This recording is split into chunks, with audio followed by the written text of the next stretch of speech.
नमस्कार, स्वागत है आपका पांच का पंच में। मैं हूं सनी गंगा सागर आपके साथ में। इस बुलेटिन में आपको दिखाएंगे शाम 5 बजे तक की 5 वो बड़ी और महत्वपूर्ण खबरें जो पूरे दिन सुर्खियों में। बारी बारी से आपको बताते हैं कि कौन सी वो 5 खबरें थी।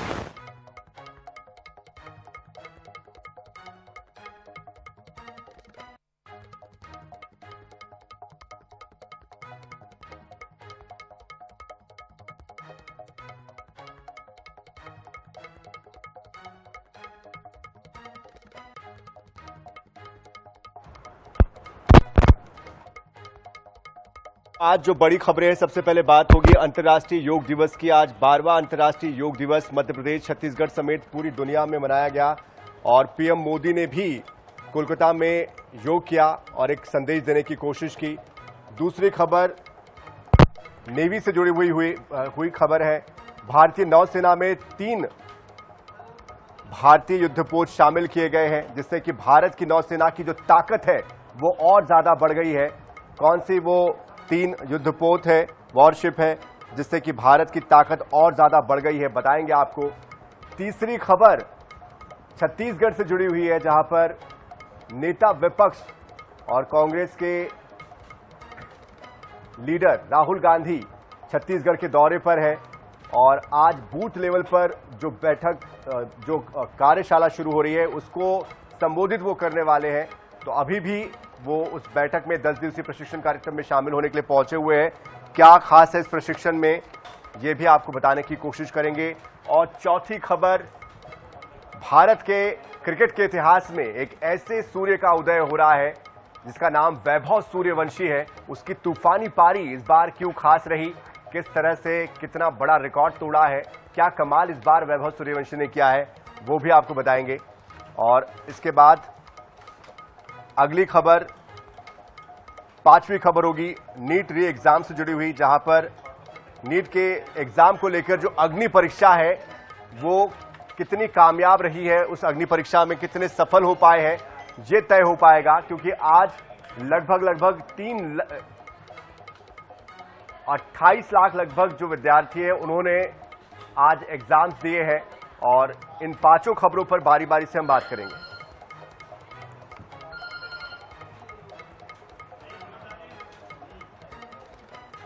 तो आज 12वां अंतर्राष्ट्रीय योग दिवस है।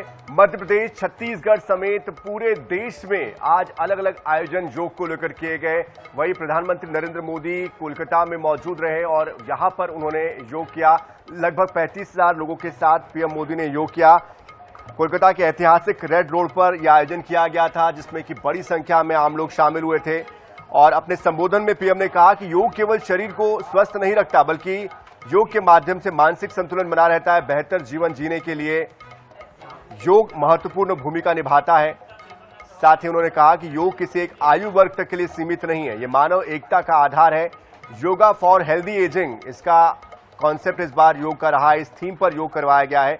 वहीं मध्य प्रदेश, छत्तीसगढ़ में भी जगह जगह योग उत्सव का आयोजन किया गया। जबलपुर में गौरीसन ग्राउंड पर आयोजन जहां हुआ, वहां पर राष्ट्रपति द्रौपदी मुर्मू, मुख्यमंत्री डॉक्टर मोहन यादव, राज्यपाल मंगू भाई पटेल ने योग किया। तो वहीं अंबिकापुर में सीएम साय ने योग दिवस पर स्वस्थ जीवन का संदेश दिया।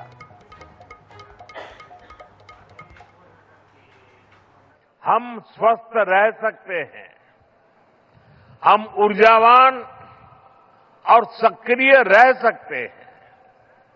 योग हमें इसके लिए मार्ग दिखाता है। Friends, when we speak of yoga for healthy aging, it means that we can work to ensure that age does not reduce human potential. Yoga can help human life to aspire for constant growth. Our target must be to be more flexible at 40 than we were at 20.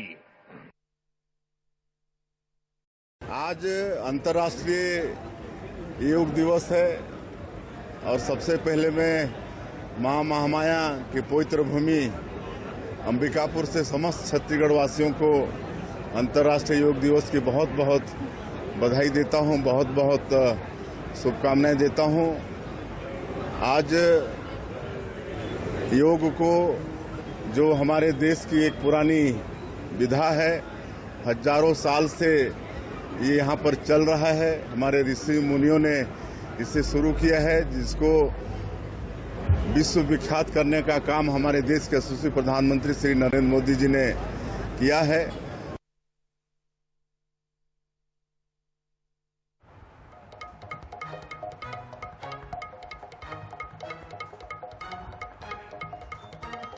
तो योग दिवस के मौके पर आज अलग अलग जगहों पर योग के आयोजन किए गए हैं। तो अंबिकापुर, बलरामपुर, शक्ति, इन तमाम जगहों पर भी योग का आयोजन किया गया। तो ये तस्वीरें आपके सामने हैं, शक्ति, बलरामपुर, अंबिकापुर और रायपुर की तस्वीरें। तो बड़ी संख्या में लोगों ने आज सुबह से ही योग दिवस मनाया है और अधिकतर लोग ऐसे हैं जो कि योग को अपने जीवन में, दिनचर्या में उतार चुके हैं, लेकिन कई ऐसे भी रहे जो कि आज से शुरुआत कर रहे हैं। तो योग का जो महत्व है वो आज लोगों ने समझा है। उमरिया, बैतूल, ग्वालियर, भोपाल, यहां पर भी बड़ी संख्या में सुबह से ही लोग योगासन करते हुए नजर आए।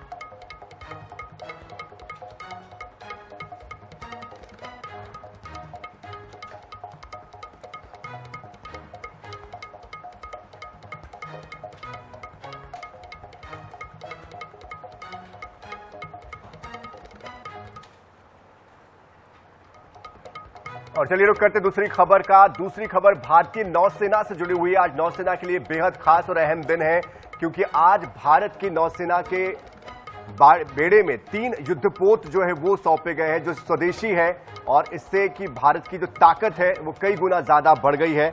तो बता देते हैं कौन कौन से वो युद्धपोत हैं जो कि भारतीय नौसेना के बेड़े में शामिल किए गए हैं। 3 स्वदेशी वॉरशिप INS दूनागिरी, INS संशोधक, एंटी सबमरीन INS अग्रय रविवार को भारतीय नौसेना में शामिल हो गए हैं। इन्हें देश में ही डिजाइन किया गया है, बनाया गया है। INS संशोधक एक बार में लगातार 12,000 किलोमीटर तक के रेंज तक जा सकता है। INS दूनागिरी 8 ब्रह्मोस मिसाइलों से लैस है, जो कि दुश्मन को तबाह कर सकता है, नेस्तो नाबूद कर सकता है। INS अग्रय भारतीय तट रेखा के पास मौजूद दुश्मन की पनडुब्बी को नष्ट कर सकता है, बहुत कम समय में नष्ट कर सकता है। इस दौरान कार्यक्रम में पीएम नरेंद्र मोदी ने कहा कि ये नए भारत की सबसे बड़ी ताकत है। आज भारत रक्षा के क्षेत्र में केवल खरीदार बनकर भर नहीं रह गया है या नहीं रहना चाहता है। हमारी शक्ति की पहचान, ताकत की पहचान विश्व का बाजार अब कर चुका है और लगातार हम विश्व के बाजार में अपनी मौजूदगी दर्ज करा रहे हैं। आत्मनिर्भरता की तरफ हम तेजी से आगे बढ़ रहे हैं।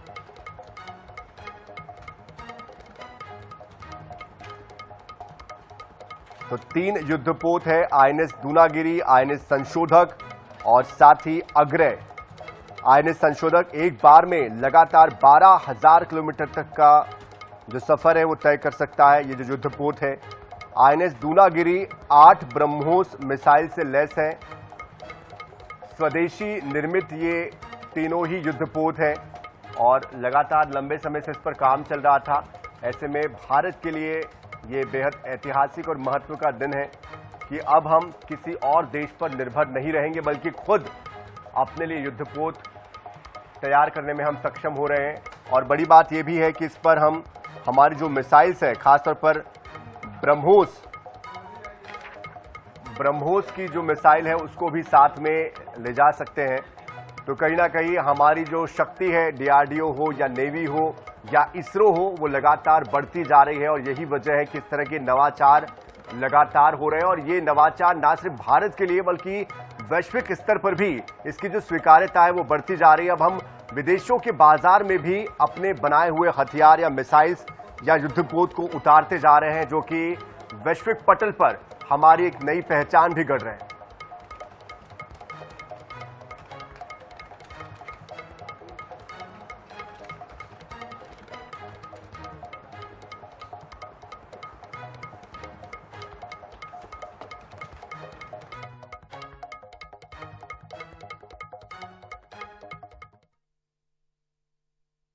आज भारत रक्षा क्षेत्र में केवल खरीदार बनकर नहीं रहना चाहता।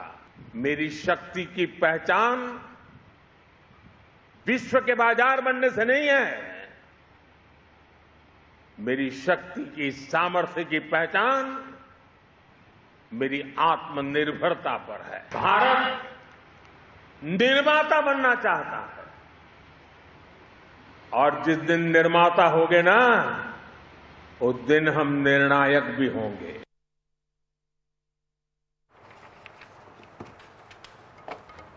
और अगली खबर राजधानी रायपुर से जुड़ी हुई है, जहां पर कांग्रेस के वरिष्ठ नेता राहुल गांधी पहुंचे हुए हैं। जिला अध्यक्षों के प्रशिक्षण शिविर में शामिल होने के लिए पहुंचे हैं और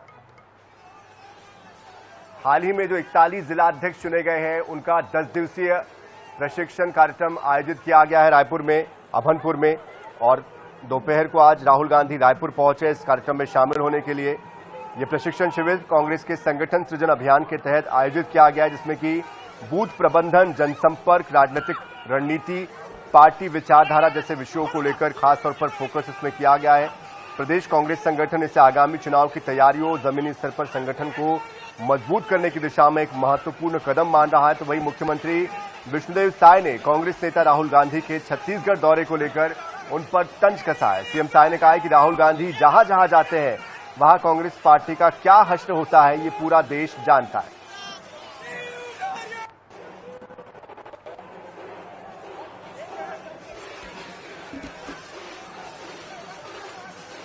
और इस पूरी खबर पर अधिक जानकारी देने के लिए हमारे साथ हमारे संवाददाता मोहम्मद हसन हमारे साथ जुड़ चुके हैं, जो कि प्रशिक्षण शिविर में ही वहां पर मौजूद है, उस जगह पर।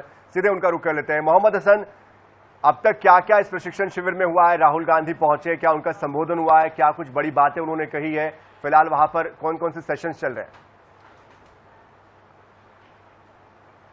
बिल्कुल सनी, देखिए कांग्रेस का ये प्रशिक्षण शिविर बेहद ही महत्वपूर्ण माना जा रहा है, क्योंकि राहुल गांधी खुद यहाँ पर पहुंचे हुए थे। लगभग 3 घंटे तक का उनका जो प्रशिक्षण है उन्होंने जिलाध्यक्षों को दिया है। और अभी फिलहाल की आपको तस्वीरें दिखा रहा हूँ सीधे उस भवन की जहां पर ये प्रशिक्षण शिविर चल रहा है, अभनपुर स्थित अग्रवाल भवन में।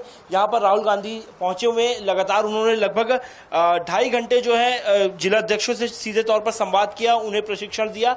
इसके अलावा जो सबसे बड़ी बात है इस प्रशिक्षण शिविर की, वो ये है कि राहुल गांधी जी जब यहाँ पर पहुंचे हुए थे तो प्रशिक्षण शिविर से पहले आधे घंटे तक यहां के नेताओं से जो है पहले उन्होंने एक बैठक की है, जिसमें लगभग 30 बड़े नेता प्रदेश के वो इसमें शामिल हुए थे, जिसमें पूर्व मुख्यमंत्री Bhupesh Baghel, TS Singhdeo, PCC chief Deepak Baij, LOP doctor Charan Das महंत, विकास उपाध्याय, देवेंद्र यादव, रविंद्र चौबे, अमरजीत भगत, शिव डहरिया, यानी कि जो पूर्व मंत्री रहे हैं पिछले कार्यकाल में सरकार के, वे सभी लोग। इसके अलावा तमाम जो वरिष्ठ नेता माने जाते हैं प्रदेश के, उनके साथ राहुल गांधी ने आधे घंटे की बैठक जो है वो की है, जिसमें राज्यसभा सांसद फूलो देवी नेताम, पूर्व मंत्री अनिला भेड़िया भी शामिल हुई थी। बड़ी बात यह रही इस बैठक में कि आने वाले समय में संगठन को किस तरीके से चलाना है, किन मुद्दों को उठाना है, जो राष्ट्रीय मुद्दे हैं, राज्य के मुद्दे हैं, उन पर कैसे काम करना है, संगठन और कार्यकर्ताओं के बीच में कैसे समन्वय रखना है, इन तमाम विषयों को लेकर के राहुल गांधी ने इन तमाम 30 लोगों से जो है वो चर्चा की है, जिसमें तमाम वरिष्ठ नेता शामिल थे।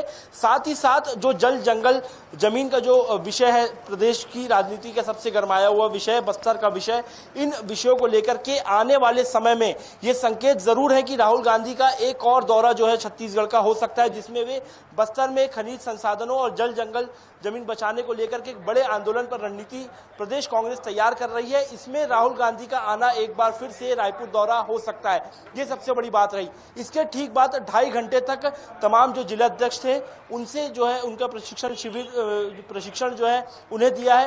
राहुल गांधी जी ने सीधे तौर पर तमाम जो जिलाध्यक्ष हैं, 41 नवनियुक्त जिलाध्यक्ष, उनसे संवाद किया है। तो बेहद ही महत्वपूर्ण दौरा ये माना जा रहा है, क्योंकि राज्य के तमाम बड़े नेताओं से सबसे पहले आधे घंटे तक की चर्चा, उसके बाद जिलाध्यक्षों का प्रशिक्षण, ताकि आने वाले समय में बेहतर काम हो। अब फिलहाल जो है ये जो प्रशिक्षण शिविर है वो 29 जून तक इसी प्रकार से चलेगा, जहां पर जो वरिष्ठ ट्रेनर्स हैं वो यहां पर आएंगे अलग अलग राज्यों से, और जो तमाम जिलाध्यक्ष हैं उन्हें प्रशिक्षण देंगे। बिल्कुल जाहिर सी बात है मोहम्मद हसन, यहाँ पर अब इस प्रशिक्षण के जरिए संगठन को धार देने की, मजबूत करने की जो कवायद है वो की जा रही है।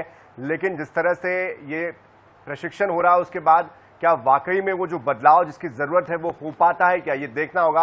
आप नजर बनाए रखिए। बहुत शुक्रिया फिलहाल इस पूरी जानकारी के लिए। चलिए रुक करते हैं अगली खबर का। आज साल का सबसे बड़ा दिन है और इस बड़े दिन को और बड़ा कर दिया है भारत के एक ऐसे उभरते सितारे ने जिसका नाम है वैभव सूर्यवंशी। जी हां, वैभव सूर्यवंशी ने श्रीलंका के खिलाफ खेलते हुए महज 11 गेंदों में ताबड़तोड़ 50 रनों की पारी खेली है। इस शानदार पारी में उन्होंने 5 छक्के और 5 चौके लगाए हैं और उन्होंने रिकॉर्ड्स भी कई तोड़े हैं। किस तरह से उनकी पारी रही है जरा उसके बारे में आपको और डिटेल में बता देते हैं। तो वैभव सूर्यवंशी लगातार जब भी मैदान पर उतरते हैं वो सुर्खियां बटोरते हैं। एक बार फिर से उन्होंने सुर्खियां बटोरी है। तो जिस तरह से आज का ये मुकाबला हुआ है, तूफानी पारी खेलते हुए महज 11 गेंदों में 50 रन ठोक दिए, 5 छक्के 5 चौके। वनडे इंटरनेशनल में दक्षिण अफ्रीका के महान बैटर एबी डिविलियर्स का जो रिकॉर्ड था सबसे तेज 50 का, वो उन्होंने तोड़ दिया है। साल 2015 में वेस्टइंडीज के खिलाफ मात्र 16 गेंदों में ये 50 बनाई गई थी। वैभव सूर्यवंशी ने इस रिकॉर्ड को तोड़ा है। वही वो यही नहीं रुके, उनकी नजरें सामने सबसे तेज शतक का रिकॉर्ड बनाने के ऊपर भी थी। लगातार वो कोशिश कर रहे थे और उनकी बैटिंग में उनका जो जुनून था वो साफ तौर पर दिखाई दे रहा था। लेकिन वैभव सूर्यवंशी 29 बॉल पर 94 रन बनाकर आउट हो गए। उस वक्त थोड़ी सी मायूसी भी छा गई कि थोड़ा सा और खेल लेते तो सेंचुरी बन जाती। 10 चौके और 8 छक्के इस दौरान उन्होंने लगाए। वैभव का शतक नहीं हो पाया। अगर हो जाता तो एबी डिविलियर्स के 31 गेंदों में शतक का जो रिकॉर्ड है वो भी वो तोड़ देते। लेकिन उनके आउट होने के बाद डिविलियर्स का विश्व रिकॉर्ड सुरक्षित रह गया है।